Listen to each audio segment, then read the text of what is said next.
author, columnist, managing editor of LibertyNation.com, podcast host and conservative policy advocate. We dismiss history at our peril. Liberty Nation Radio with Mark Angelides. Hello and welcome to Liberty Nation Radio, heard coast to coast on the Radio America Network. I'm your host, Mark Angelides. On today's edition, we are talking political pathways. Who's gotten lost and who knows where they're going. All that and a whole lot more. Please do remember, Liberty Nation Radio is sponsored by LibertyNation.com, where you can access podcasts, breaking news, analysis, and a range of biting and brilliant shows to whet your appetite for freedom and your fondness for the great American Constitution. And you're on Liberty Nation Radio, heard coast to coast on the Radio America Network. I'm your host, Mark Angelides. We're very fortunate to have with us longtime host of this here radio show and Liberty Nation senior political analyst, Mr. Tim Donner. And for these purposes, a New Yorker too. Hi, Tim. Thanks for being here. Hello, Mark. Good to be here, as always. So, Tim, I think what we really have to discuss, first and foremost, is what happened in New York. We had the Democratic primary this week just gone, and it was won by somebody who is an avowed socialist. Mm-hmm. What happened? A democratic socialist, which is the politically acceptable term for socialist, because that's what he is. He has stirred up anti-Semitic feelings in New York. He is, as you say, an avowed socialist who wants to basically run the wealthy and corporations out of New York by raising taxes to an even more inconceivably high level than the ones that have already driven a lot of wealthy people and corporations out of New York, the people who pay the taxes, the people who, carry the burden for all of the city services that were provided, for example, as Exhibit A. Millions of illegal aliens who were shipped there and then housed, fed, and taken care of at taxpayers' expense. Now, the Democrats must have a really short memory. They can't even think back to last November and what happened when a true progressive in Kamala Harris, not that different than Mamdani, the Muslim who won the Democratic primary, not that different. And you saw what happened is that people roundly rejected that. But beyond that, you would have thought they'd think back to the days of Bill de Blasio, who, by the time he left office, was at about 20% approval. He was essentially, I don't know whether he officially called himself this or not, but he was a socialist, quasi-Marxist himself. The city went to hell, and that's why they elected Eric Adams, because he was the least progressive and the most pro-police of a field of Democrats, which were predictably progressive from end to end. I should point out here, Tim, that we're not even considering that New York could have elected a Republican, are we? We say they went to the least progressive of the Democrats because they're not going to elect a Republican, right? Well, they have in the past. Of course. Giuliani but Giuliani was the only one who was a real Republican as opposed to a Republican in name only. Like Michael Bloomberg. Michael Bloomberg, who was by most accounts a very effective mayor. But he was not a Democrat, then Republican, then independent. And you had John Lindsay, who was a disaster as a extremely liberal Republican that was basically to the left even of the Democratic machine in New York. So let's talk about John Lindsay for a moment, Tim. So John Lindsay, 1967, I think, 67. 65 was when he was first elected, and then he sought re-election in 1969. And I'm glad you brought that up. I didn't even prompt you, but I have a remarkable story from that year that involved John Lindsay. If you would like me to share. I'd love to hear it. So my father was pretty heavily involved in Republican and conservative politics in New York City, which, of course, as the expression goes, the conservatives could have met in a phone booth. But nevertheless, there was conservative resistance to a left-wing Democratic policy in New York. And when Lindsay, who was becoming more and more unpopular, was running, John Lindsay, for re-election in 1969, he was challenged by an obscure Staten Island assemblyman named John Markey. Nobody gave him any chance, of course, because he was underfunded, out of the mainstream, and Lindsay was was the pretty boy who had risen to the mayor's office. Long story short, although it's already long, my father was invited along with me as a 14-year-old to view the election returns at the candidates' headquarters. As it turns out, probably a hotel suite. I don't recall exactly, but I was there when the shocking result came in that John Markey had beaten John Lindsay. And it gave me, for the first and likely last time in my life, the opportunity to see a candidate in real time as he won an election. And he looked as stunned as everybody else. But the point is that when it came to the general election that November, Lindsay ran as an independent. Yeah. And John Markey got crushed, and Lindsay got another term, but he did it as an independent, which simply says that you cannot view New York City politics through the lens of national politics. Because there's all kinds of crossovers. There's Conservative Party, Liberal Party. People run as independents frequently, as we just discussed. You can lose a primary, win the election, and vice versa. So it's not like national politics. Tim, you know what? I'm going to leave our listeners with the campaign slogan of John Lindsay, and I think I've got this right. Before we come back after this short break, I care about you. We'll be right back. We dismiss history at our peril. Liberty Nation Radio with Mark Angelides. And you're back on Liberty Nation Radio. I remain your host, Mark Angelides. We're continuing our conversation with Liberty Nation senior political analyst, Tim Donner. Now, Tim, earlier in the show, we were talking about how New York politics are really not national politics because you have a breakdown of different parties and independents and third parties that have historically gotten involved. And with the results of this last week's Democratic primary mayoral election with Zohran Mamdani, I'm going to try and get that right, Zohran Mamdani. You nailed it, Mark. You nailed it. Winning on the first round. Well, not quite winning on the first round, but winning enough votes on the first round to make Andrew Cuomo, three-time governor, decide he's not going to make it as the subsequent rounds of voting come in. It's quite fascinating that one of Cuomo's aides hinted that Mr. Cuomo might just enter as an independent candidate or a third-party candidate, which also brings us to incumbent mayor Eric Adams, who is also running a third-party independent campaign. So if we end up with those three gentlemen vying for the mayorship on the left, and naturally who's fast becoming a perennial in New York politics, yes, Curtis Sliwa, running for Republicans, with those four men in the race, really anything could happen in terms of the percentages, right? Yes, I mean, it's very conceivable that the next mayor of New York could be elected with little over 1/3 of the vote, because there's a case to be made in some sense for each of these four candidates. Yep. Andrew Cuomo will probably, I would expect he is going to follow through and run as an independent. And of course, he's a former governor.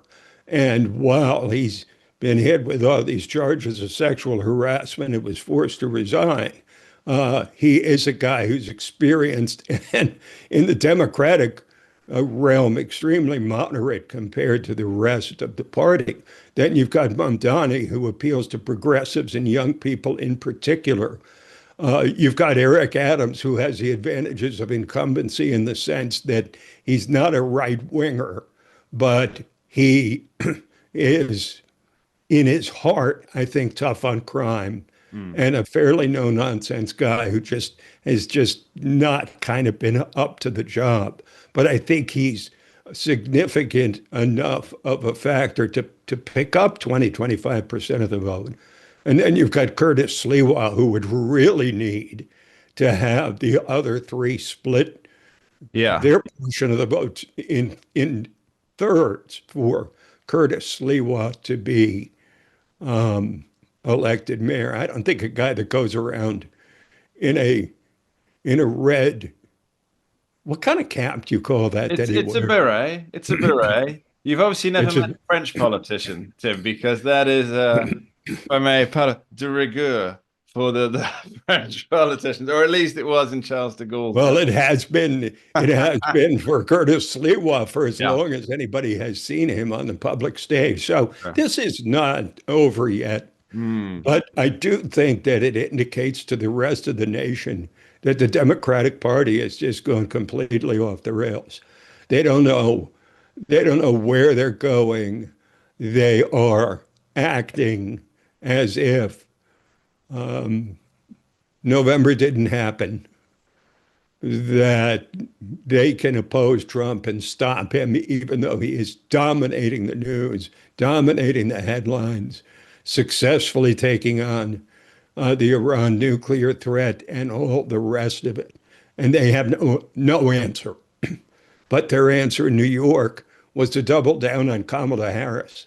And you know what? People generally get the leaders they deserve. And if this man, Mamdani, is elected mayor, they're really going to know what it means to get what you deserve, because I'm not going to say the end of days for New York, but it'll be the end of days for the New York, that those of us who grew up there and have been related to, whose parents and relatives have lived there for years. Not the same place that we grew up in. I would say, Tim, that that's part of his appeal to the young budding socialists, isn't it? Because there's a certain degree of wanting to burn down the system and build anew.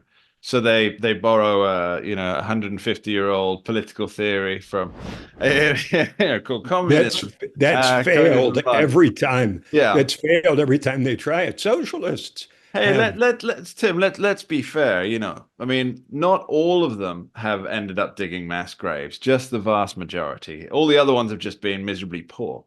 Well, what they try to do with this is to say, no, we're not socialists on the Cuban model or the Venezuelan model. We're socialists on the Swedish model, the Northern European model, where Yes. they confiscate all your money, but they don't try to stop you from protesting or doing whatever it is you feel like doing, because there's so much limit to it because of the fact that the confiscatory tax rates in Western Europe, anyway, provide no freedom for. I should point this out, Tim, growth. that pretty much every leader of these so-called Scandinavian socialist models has denied that they are actually socialist. And they have. They said that that's not what we are. There are countries that have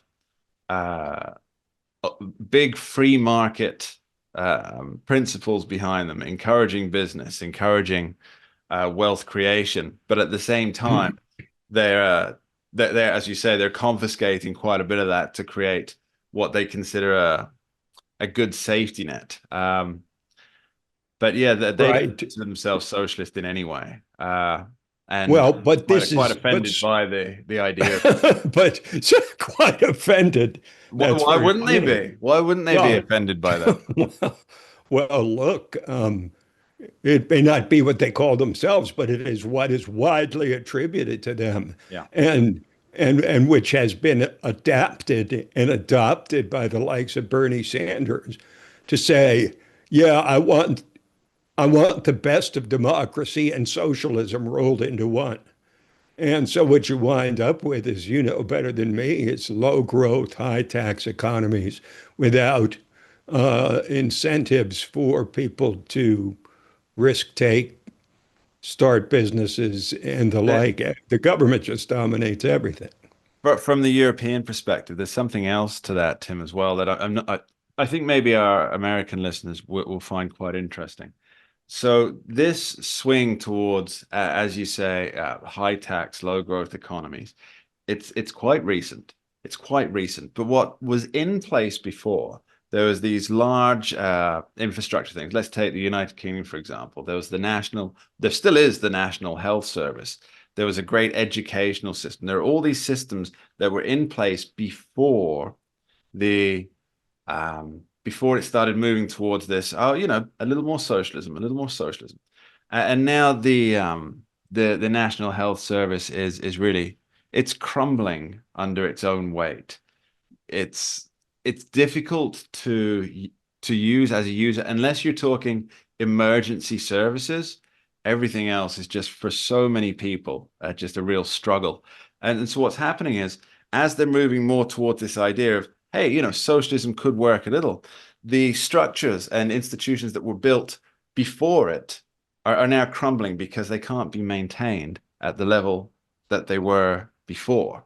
So they're living on the fumes of past glory, and saying, look at what we have in our ever increasing realms of socialism. And it's a con, really. It's a con. It's false glory Yeah. because, I mean, honestly, socialism has failed every single place it was tried. In the end, those economies cannot sustain Yeah. the kind of public spending that is required to maintain a truly socialist or democratic socialist agenda and governance and policies. It just isn't possible. They just can't stand the idea that, as Winston Churchill once said about democracies, the same could be said for capitalism. Mm. It's the worst of all systems except for all the others. They simply Yeah. can't Yeah. accept that for all of its flaws and the greed that it spawns and the like, that capitalism is the only way to incentivize human behavior. Yeah, well, and of course you are, and you know this as well. You know this very well, that you are using a term created by the enemies of free markets, by calling it capitalism. Because, Well, yeah, okay, but they don't get to have sure, the unique of and course, sole use rights for that term. We sure, can use it too. And part absolutely. of the reason people use it on the right and libertarians is to throw it back in their faces. It's sort of like the supporters of Donald Trump who used his mugshot when he Mm. went into prison and put it on T-shirts like "back at you, in your face." Absolutely right. Now we're going to be talking which path the Democratic Party is following, and also whether the MAGA Party has found its groove. We'll be right back after this short break. We dismiss history at our peril. Liberty Nation Radio with Mark Angelides. And you're back on Liberty Nation Radio. I remain your host, Mark Angelides. We're continuing our long conversation with Tim Donner, Senior Political Analyst over at LibertyNation.com. Now, Tim, we really run a number of subjects already in this show, but I would like to continue briefly with what we're talking about, free markets, and how the term capitalism is often used as a negative, because it was created as a negative term, but as you say, it's been thrown back in the face of those who generate it, as an in-your-face kind of rebuttal. But there's something that, and I always have to say this, and I'm sure our listeners will get bored of it eventually, because I do mention it quite a lot, is the thing that has dragged the most people out of poverty in the history of the world ever is the free market. And I think that it's done so because in some ways it's an uncontrollable beast. And there are negatives that come with that. I freely acknowledge that. But it's an uncontrollable beast that can spawn heads like a hydra in 1,000 different directions. And the ones that are viable, the ones that work, the ones that do the most good for the most people, and therefore the most people get behind it, and thereby create a circuit for its success. It's dragged people kicking and screaming into the kitchen where they'll find food, electricity, clean water, and they'll be healthy whilst doing it. And anything that seeks to diminish the role of a free market or regulate a free market does so at the risk of stifling something that could be the most important thing to bring the next 10 million people into the modern world, into a healthful life, into having food on the table. So I worry when we end up with the central planners talking about how they're going to have government administer things. And this brings me nicely, I think, back to the new Democratic candidate for New York who wants to have city-run, city-owned supermarkets. Tell me it can work, Tim. What could go wrong, Mark? What could go wrong? Yeah. He also wants to do free transportation on the city's bus system. And I'll give him this for bluntness and honesty. He said, I'm going to do this. I'm going to have universal health care, free passage on buses, um, and all sorts of associated socialist style perks. And before you ask how I'm going to pay for it, I'll tell you, I'm going to tax the rich. So at least he's honest. I mean, Sure. at least he says exactly what he means. And you can be sure that, the people of means, shall we say, the shakers and movers, the people, who become wealthy as they live in New York are already putting into place tentative plans Mm. to move out of there if this guy is elected mayor. I can tell you there's been an exodus away from New York and away from California. We all know it. It's a historical fact to the extent that there may be a turnover of 12 congressional seats from blue to red states if things continue as they are when the next census is done in 2030. That'll tell you more than anything else about the exodus from blue to red. Yeah, it's I did some maths on this, and it would there's obviously the fact that illegal aliens are also counted in the census, and that is diluted. Now it's based on my math. It works out. I did this on like at the back of an envelope, figuring it out, but I'm fairly sure it's about right. But it works out for each lower house seat. It's about 740-ish thousand representatives for each thing. So at Yes. least three seats have been diluted to one party or the other. And this mostly benefits the blue. Now, you say 2 to 3 seats in the current Congress. Well, that's hardly anything out of 435. But we But have it to is. admit, it is, especially because it's capped at 435, right? There's not like some extra ones. It's so those ones that are diluted, Right. and you've got what? You've got a margin of literally just a couple of seats between the majorities and minorities. 2 to 3 seats makes a difference. It makes all the difference in the world, I might say. Well, you see that California and New York and Illinois and Pennsylvania Hmm. are, have already lost electoral votes in congressional districts during in the 2020 census, and Florida and Texas and other red states have added electoral votes. So with Florida, it actually changes. We're off on a bit of a bunny trail, but what the heck? It actually changes the whole formulation of how the Democrats have had an electoral college lock for so long, because they start out with automatic votes in New York, California, and Illinois, which puts them near halfway home before they even start counting the Yeah. swing states. But with Florida now, a reliable 41, is it 41? or I'm saying that's Texas, but you put Texas and Florida together, with Florida now deep red and Texas reliably red. Those are over 70 electoral votes. So all of a sudden, there's no automatic Democratic advantage in the Electoral College.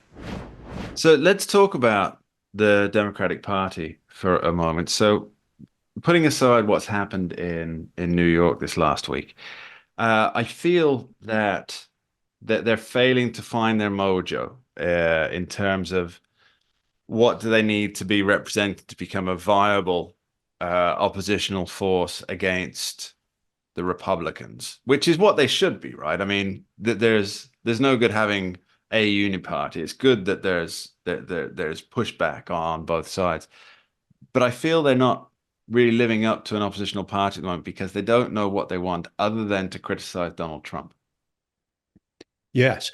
And I think that was the answer. Yes, that's yeah. They just want to criticize Donald Trump. Well, you asked for a one-word answer. There's my one-word answer. Let's go for the longer one now. Well, let's use the latest exhibit, Your Honor. I'll allow it. Before the court, which is that, once Trump dropped the big ones on Iran, there were a few Democrats who were willing to call a spade and say this was a brilliant military operation. And I really respect those people because, they're going to look at something really obvious and state the obvious, which is that it was an overwhelming success. But instead of what the few did in the Democratic Party, the overwhelming majority reacted by saying it was unauthorized. He should have held a debate on the House floor about a secret operation to take out Iran. Sure, they would keep that in-house. Nothing from that would leak. Yeah. And now they're trying to say, Adam Schiff would be having 12 toilet breaks there, I guarantee you.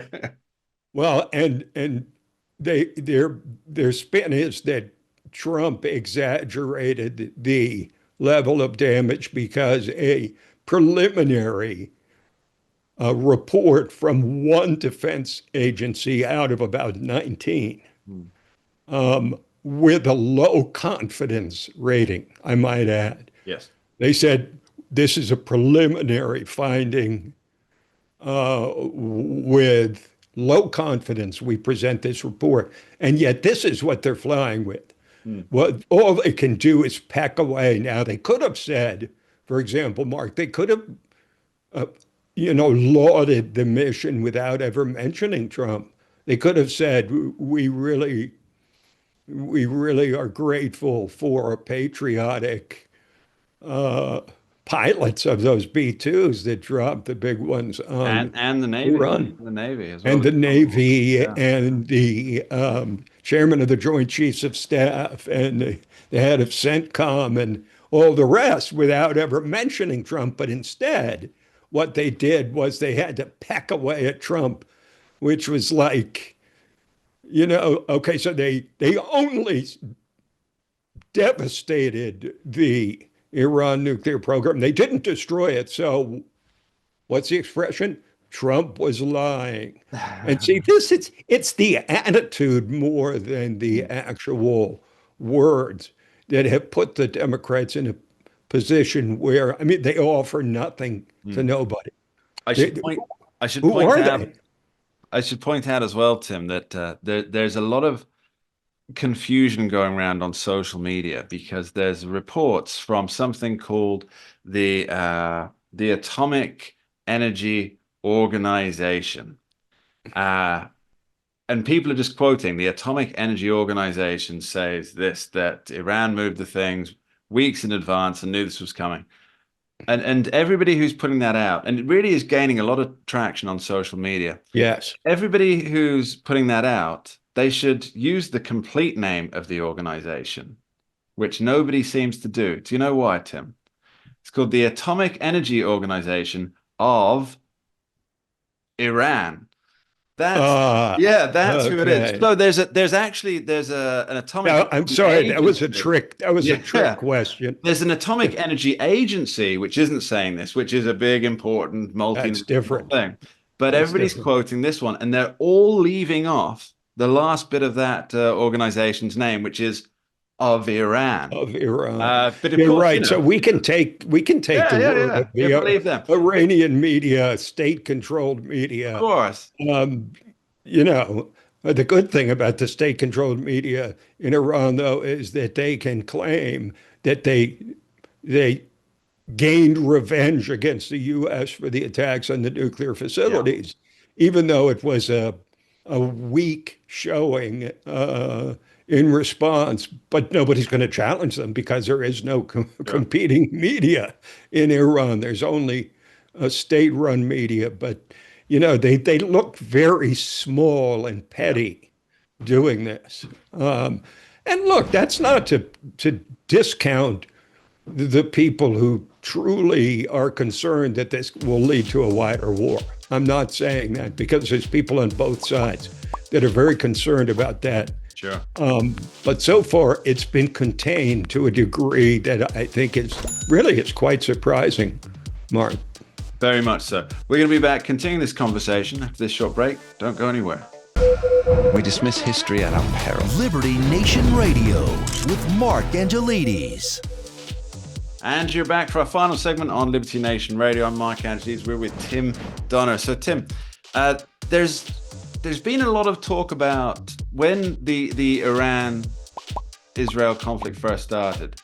There was a lot of talk about how Donald Trump shouldn't get involved, even from his own base. And then he went and dropped the bombs. And I wondered if there was a fracture there within his core MAGA base. And I wonder, I think Matt Walsh from the Daily Wire had a pretty good take on this, an interesting take at least. But it's one that I have seen echoed, and that's kind of if this was a one shot and done, we did it. We didn't put any troops on the ground. We've ended the nuclear program. That's it. We're out. Then okay, I think his base will pretty much stick with him on this because it was a national security threat. I mean, since I've been born, there's been rumblings in Iran and rattling of sabers about the evil West and how they're going to destroy it since I was born.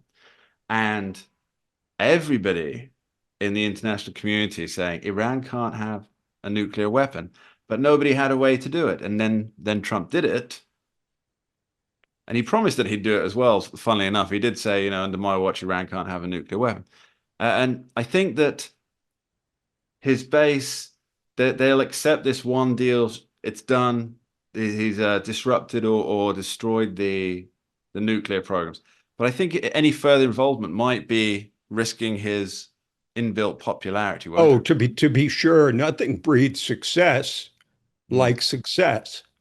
It's been said, and I think you've seen polls, I'm sure, like I have, Mark, that a majority of the American people disapproved of bombing Iran.